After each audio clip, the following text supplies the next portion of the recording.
मम्मा जी, लोग उम्रा करने क्यों जाते हैं? क्या उम्रा इतना खास होता है? जी बेटा, उम्रा बहुत बड़ी इबादत है। नबी सल्लल्लाहु अलैहि वसल्लम ने फरमाया, एक उम्रा दूसरे उम्रे तक के गुनाहों का कफारा बन जाता है। यानी उम्रा गुनाहों को मिटा देता है।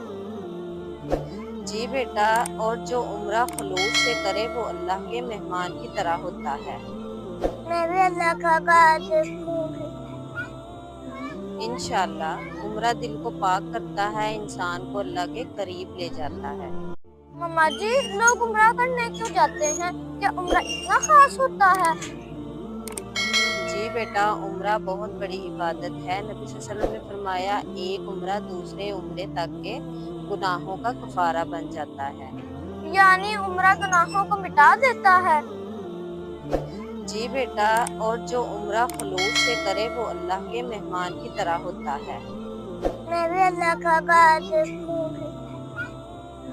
इंशाअल्लाह उम्रा दिल को पाक करता है, इंसान को अल्लाह के करीब ले जाता है।